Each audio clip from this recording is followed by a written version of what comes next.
Gracias. Now, yes, we are ready. Hello, everyone, and welcome to this exciting session in the STEAM Women Congress. My name, as our presenter mentioned, is Celiana Fernández. I am VP of Technology and Head of Product in Globant, but also the Global President of Initiative in the STEAM Women Congress.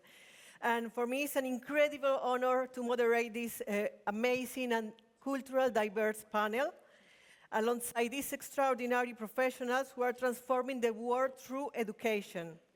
Seeing the impact on their work and having the opportunity to learn from them is something that I consider part of my emotional salary. It's the immense fulfillment that comes from being surrounded by people committed to making a meaningful difference and contributing to a more inclusive and diverse future in STEM. Today, we are focusing on a critical topic, STEM initiatives for teachers. Teachers are the true catalyst for change, shaping your minds and opening doors to endless possibilities. However, they often face significant challenge from systemic bias to lack of resources. This panel brings together extraordinary leaders who are driving initiatives to support and empower educators, ensuring that all students, regardless of background, have the opportunity to thrive in STEM. And switching to Spanish, chicos y chicas, esto es una muestra de todo lo que pueden recibir de los profesores y todo lo que puede la educación transformar la idea que puedan tener de qué quieren ser en el futuro. Aprovéchenlo, disfrútenlo y espero que sea muy de provecho para todos ustedes.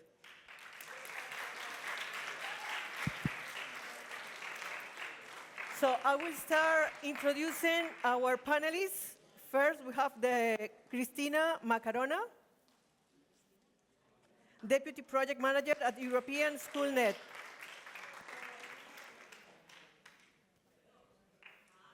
El orden es este. I'm Christina, and I love teachers. I love teachers because they help us learn, and I love them because they take care of everything and nobody takes care of them. So I'm very happy to work for European Schoolnet. We are a network of ministries of education, 30+ ministries, and our goal is to take what the ministries say and turn it into tools for teachers. Now, I am a physicist. I work in the science education department, and our main initiative is called Scientix. It is a community for STEM educators where they can find other teachers to learn from, they can find resources. We do events every year where they can show their activities. And the second thing that European Schoolnet does is we have targeted projects to create tools for teachers. Now, specifically for inclusivity and gender, we have Tinker that creates a framework for teaching informatics in an inclusive way in the classroom. We have Menable, which is about combating gender-based violence online and offline, I would say. And my project is called Empower Ed, and what we do is we try to make educational technology more inclusive and try to help those edtech startups take on an inclusive perspective as well. So I'm very happy to talk to all of you about this today, and thank you for having me here.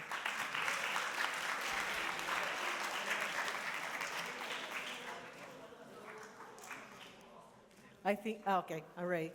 I don't know if you mentioned, where are you from? I'm Greek. From Greek? Yeah. I think that's an important information. Okay. Now we have Berta Carrasco, Technical Account Manager at Oracle Customer Success Service, and Loli Yagüe, Technology Domain Leader and Architect Director at Oracle Consulting.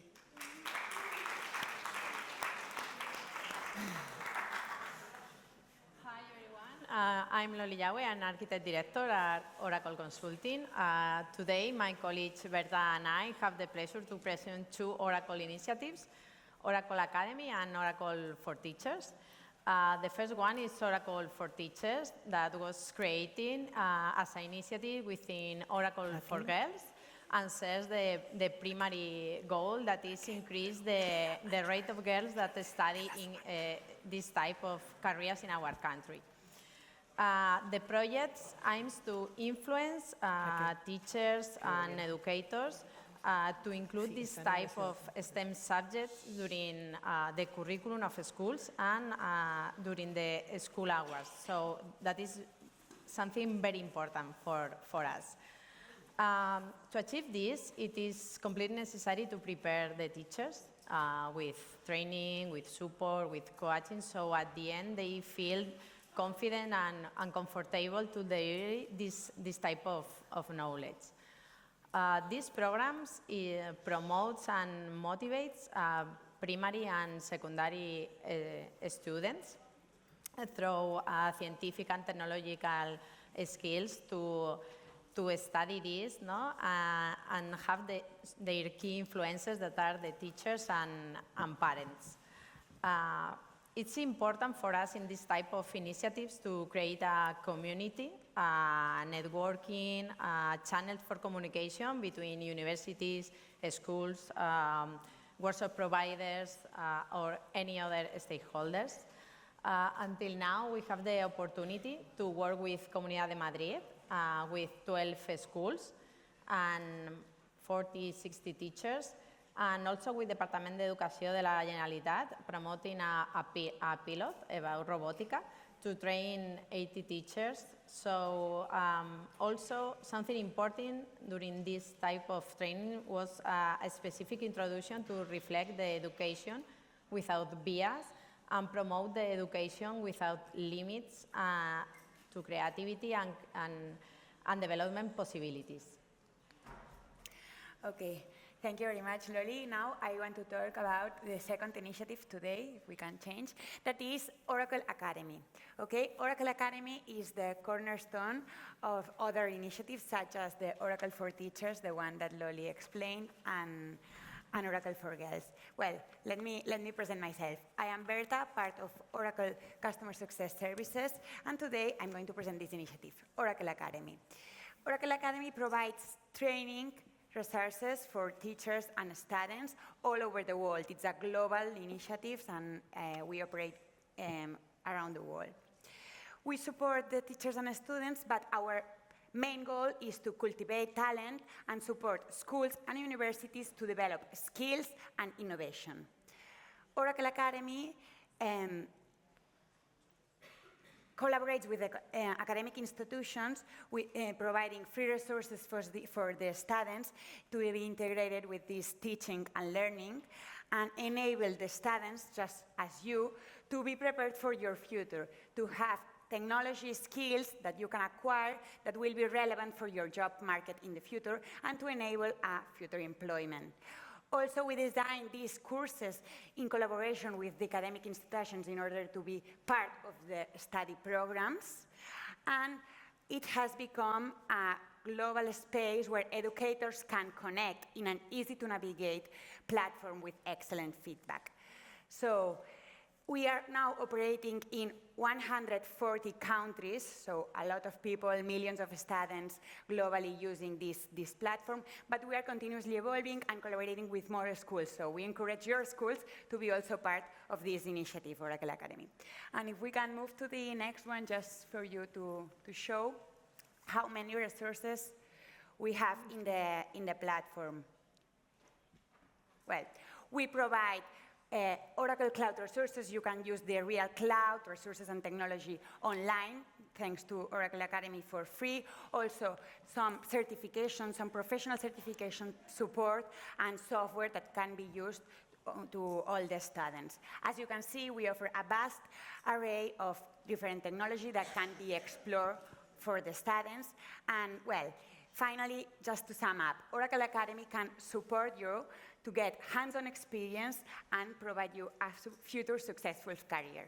Thank you.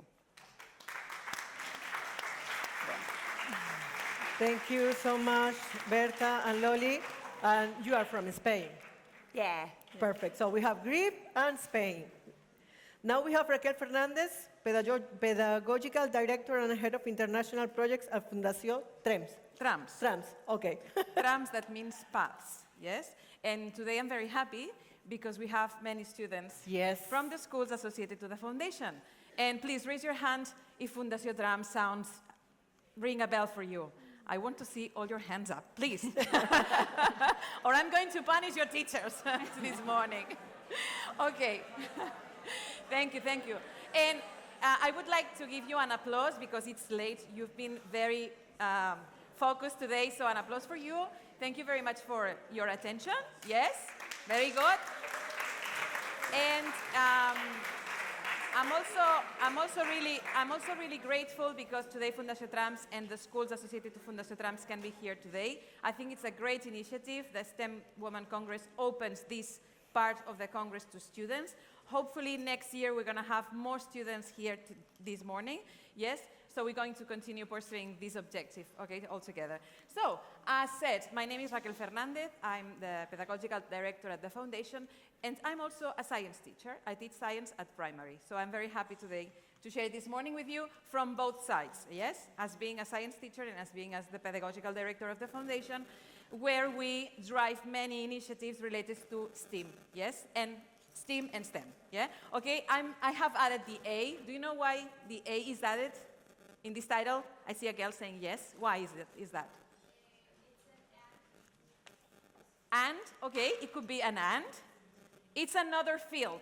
It's not only science, technology, mathematics. Anyone? No? Art, okay? So we can do projects where art and science and technology, mathematics are included, yes? And engineering, okay? So in our foundation and our schools, we have 26 schools around Catalonia and Balearic Islands. So we have like 20,000 students and 1,000 teachers involved in these initiatives.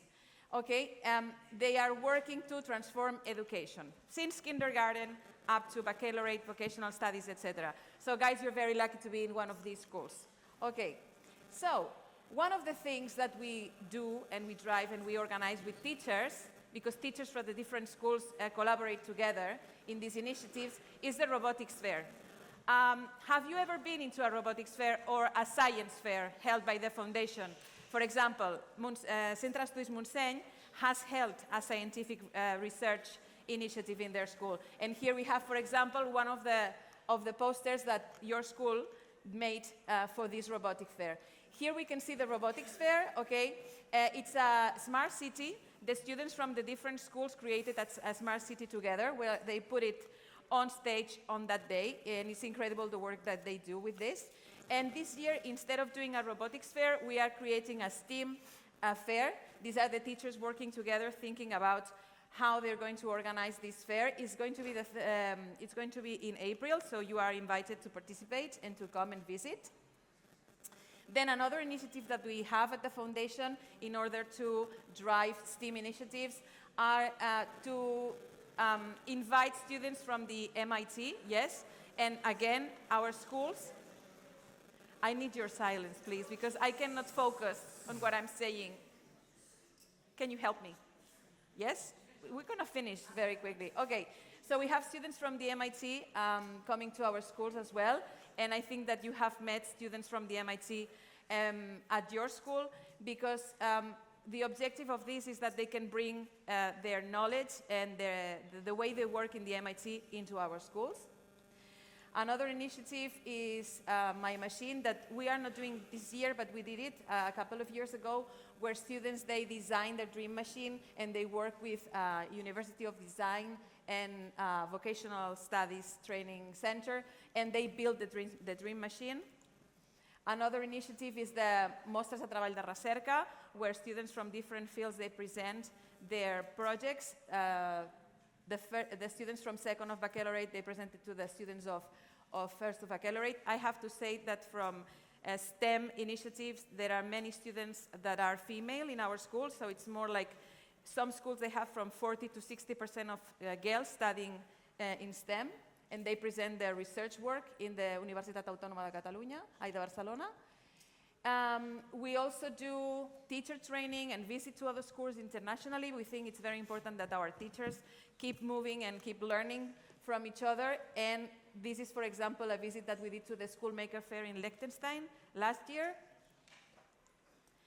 So we also collaborate with international groups of innovation. This, for example, is with the University of Indiana, where we talk about STEM specifically. Then we, for example, visited the European Schoolnet, a future classroom lab, so that the schools can learn from other experts in how to introduce spaces in the school that are going to help us to do these methodologies, these active methodologies in the classroom. And finally, teacher training congress that we do every 2 years, and we do trainings every year in July. For example, last year it was about artificial intelligence. And that's it. These are the initiatives that we drive from the foundation. I hope that you have enjoyed learning about it. Thank you so much, Raquel. And now we have Medea Abramishvili. Perfect. She's co-founder of STEAMit. STEAMit. Thanks. I don't think so. Yes? No. Okay, nice, good. Hello, everyone. It's a pleasure to share this morning with you, of course. And as it was said, I'm a co-founder of educational startup. We call it STEAMit. Today, I'm going to share our outcome about STEAM Innovative Club, which was launched by European Training Foundation. And it was a pleasure for us, me and Gülcan, to represent the outcome of this club to you. And I'm from Georgia. To be honest, I am a physicist, and I have changed my profession from nuclear physics into education. And it is always a challenge, let's say, to do so, but I encourage all the women, all the young girls to have a chance to battle with these STEM professions, okay? And what I want to say, it's been 10 years since I'm in an educational sphere, in the field of education, and what I always hear from teachers is that I don't have time, and I don't have enough resources to do STEM experiments or STEM projects or etc., whatever. But there are like scientists, the organization which helps teachers. Also, there is a great initiative from European Training Foundation, which launched three great learning clubs. First was innovative STEAM education, second teaching with artificial intelligence, and third is engaging and inclusive teaching methods for upskilling and reskilling of adults. So today, as I was one of the leaders of the STEM Innovative Club, we will talk about the outcome of the first STEM Innovative Club. And to be honest, I should go back and say that European Training Foundation is the EU agency now dedicated to develop human capital by reforming the education and training in the neighborhood of EU. So I'm from Georgia, as I said. Gülcan is from Turkey, so it's our... let me introduce Gülcan. For sure. Parlamış. She's a dedicated computer science teacher that worked together with Medea. Hello.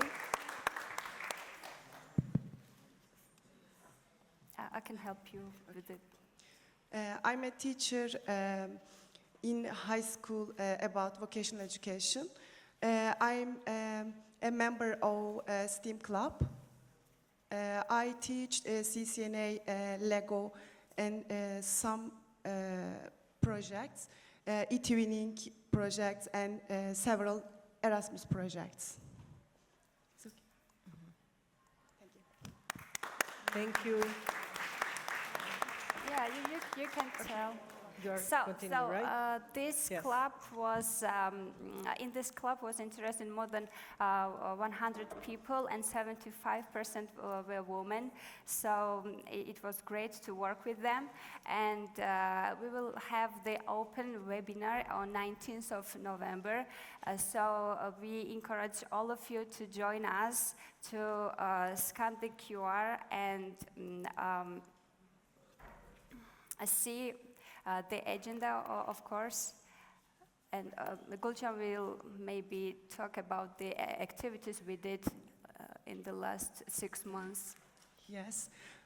April, Here you can for April, we can start the club's activities, and we explained some presentations for STEAM education, about STEAM education, and I shared some STEM projects, for example, Naturtech, planning STEAM lessons with available minimal resources. For example, renewable life, it includes climate change. It's about climate change. Our whole projects include collaboration, critical thinking skills, soft skills, and 21st century skills. And we have a project, why is degendering of STEM necessary in high school? Because of the project, maybe we can plan a partnership with several countries next year. End of the agenda, low tech, high impact. It's agenda. You can register from QR code. It's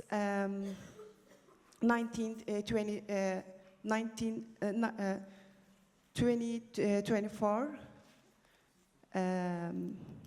It's output of the new learning club on innovative STEAM. Thank you so much. As I mentioned, this is a really cultural, diverse panel from Greece, Spain, Georgia, and Turkey. So it's really amazing to have you girls, women in this panel. So this panel will explore the unique challenge and opportunities in promoting STEM education, particularly for young students like you that are present in the audience. And I will start with a question, and I don't know, maybe, Christina, you can start answering me this question, is what are some of the unique challenges posed by your country's educational system and societal expectation in promoting STEM among young students? And how does your initiative work to address and overcome these barriers? So should I talk about Greece or should I talk about Europe? It's your choice. Well, one issue that as European Schoolnet we see around Europe, of course, is that every country is different and that cultural traditions and stereotypes affect how girls view STEM. What we've also noticed is that it's not just between countries, it's between regions of each country. So a city is not the same as a countryside, no matter where you are. These issues are deeper. You cannot tackle them only in the classroom. These are things that need impact in the society itself, and it's not just talking about gender, it's about inclusivity. Yes, we have different genders, but we're also different in many other ways. So this is one of the key takeaways. We have seen initiatives in specifically countries with more traditional backgrounds like Turkey, like Greece, where, for example, girls feel more confident if you have STEM classes that are only for girls. We have to start somewhere. It's not about segregation, but sometimes it helps to feel safe. And hopefully one day you will feel safe no matter what classroom you're in. Thank you. Who else wants to continue with the question? Well, if you want, I can continue. You know Spanish educational system because you are in school now, most of you, so you know the context. But in our opinion, we think that we've seen a shift in educational system here in Spain. We have seen some of these initiatives have been presented today or yesterday in this Congress. We are putting an effort to contribute on this and get women participate in STEM, but sometimes it's a slow change, and we need to accelerate it to help institutions with these private initiatives or whatever, just to feel that the change will be accelerated, and you now that are starting, it will arrive to you, not to the future boys and girls that are starting now. So our initiative, for example, Oracle for Teachers, the one that Loli explained, tries to fill that gap and provide teachers with resources now and not waiting for the future teachers that will be you. So that's how are we trying to contribute to the change. Right. I don't know if maybe Yeah. you want to add something. Perfect. Yes, Go. if it's possible. Yes, Yes, of of course. course. Okay. Yeah. From our perspective, the thing that has to change is the role model of the teacher in the classroom and the curricula. Yes. Yeah. So fortunately, the schools that are in our group, they are really forward into STEM. And they are making really transformation in their classrooms and the way the teachers are driving their classrooms and the way they are taking into account the needs of the students. So that's very important. Amazing. The next question, and Medea and Gülcan, maybe you can start answer, is how does your initiative tackle cultural or systemic biases in a school that may discourage girls or underrepresented groups from pursuing STEM fields? And what strategies have proven most impactful?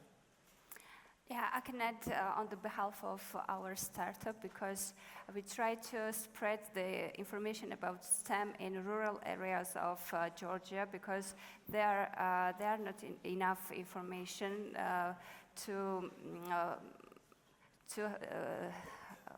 bridge the gap between the STEM profession and girls in STEM profession. So let's say we had the examples when nobody in the school knew the STEM abbreviation, imagine. So we did a lot in 25 schools of Georgia in mountain region. Again, I highlighted it because it's very difficult to include everyone, even all the boys in STEM. Yes. So today, if you want to develop diversity and have the diverse classroom, you should work with girls and boys together. So we did it by spreading more information about STEM, because not every city or even villages are able to do so without external support. Thanks. This is a collaborative panel, so if you want to answer, go. Okay, well, often girls don't participate in extra activities after school, for example, in a STEM subject. For this reason, as I said before, we try to help to include this type of subjects in the schools, in the school hours, in the classroom, but also prepare the teachers to do in an interesting way, no? Change the way that we explain maybe this type of subjects. So, Amazing. One of the things that we've had a lot of positive input from teachers, a lot of our projects do these career profiles. So these are real professionals that talk about what they do in STEM. One of my favorite pieces is, what does your day look like? Because, we're like, oh, I'm a chemical engineer, I'm a physicist. Well, what does my day look like? What do I actually do? And those career profiles are always balanced to include both genders, ethnicities, different perspectives. And teachers often comment that this is a very useful tool because it doesn't only explain STEM, it also explains the position of people in STEM. So this was a good From a real professional. Exactly, from a real person. Yeah. So hearing for every one of you, I think the key is to transform the education since the beginning, since the primary school. So Since kindergarten. Yeah, exactly. So I'm really happy to see that there are a lot of initiatives working on that, because we need a lot of things to do in order to bridge the gap. So let's go to the next question. Can you share specific practice or success histories from your initiative that have effectively increased diversity in STEM? And how could this approach be adapted to different educational contexts to achieve similar results? You're looking at me because you want me to answer, right? Okay. In our case, I think that one of the basic things is to help schools have all the knowledge transferred to the teachers so that they can put into practice STEM since kindergarten. So it has to be something in their daily life in the schools, something that is usual and normal in the daily life, yes? And you have a success story that you can share A with success us. story. Well, I explained before some of them, but maybe one of these can be how making teachers collaborate and help each other can drive initiatives like the one we explained before, the robotics fair, so that they can design a real hands-on activity based on the needs of the students. That would be Great. one of the greatest, I think. Perfect.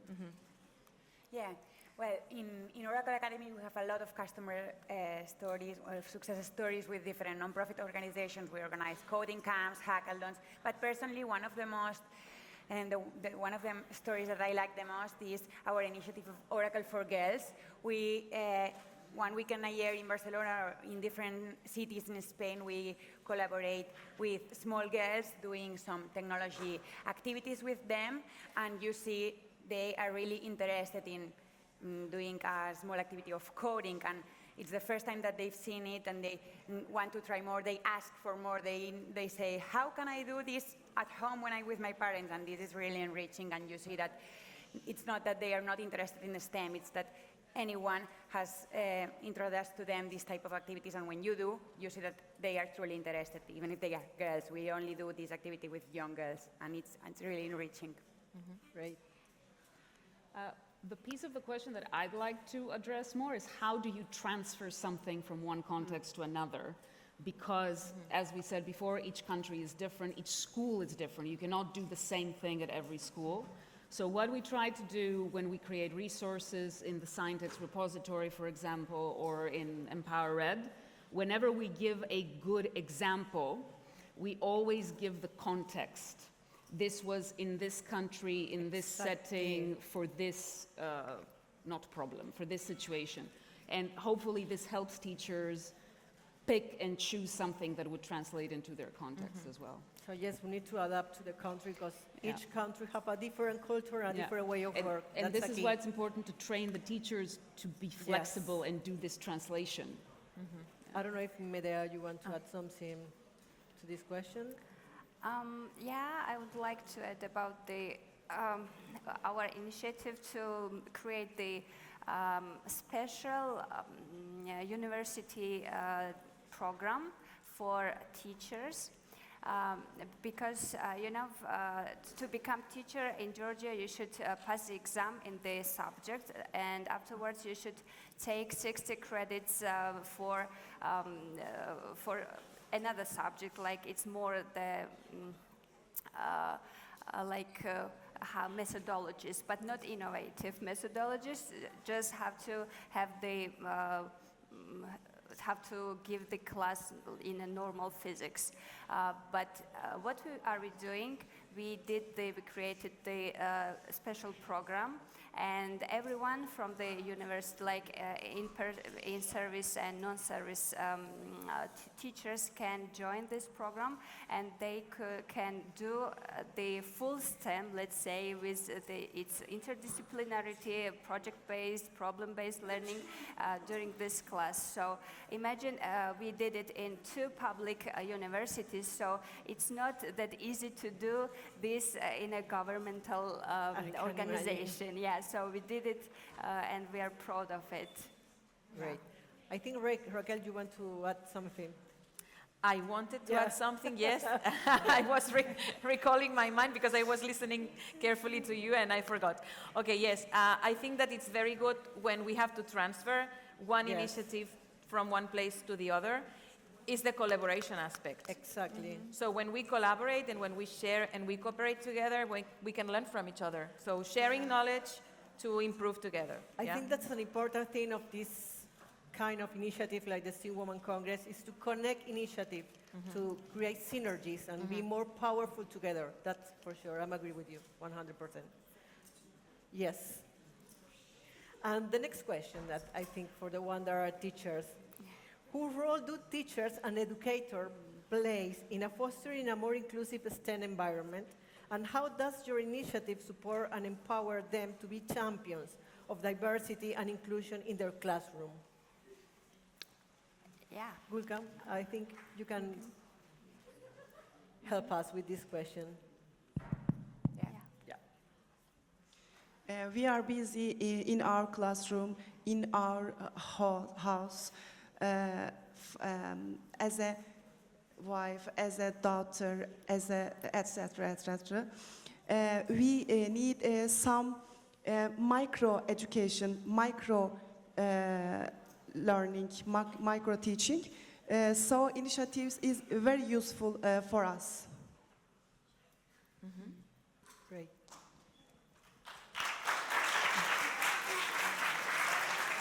Thank you. Yeah, that's very interesting, micro teaching. Yes, so learning outcomes that are micro, yes, for each kid, yeah, to adapt to their to their needs, right? Yeah, personalized learning. Okay, great. I think that it's also necessary to connect to the passion of the student. Now, I know you are really. They are tired. You want to eat your potatoes, but we need a few minutes more, and we are really appreciate if you can pay attention, please. Thank you.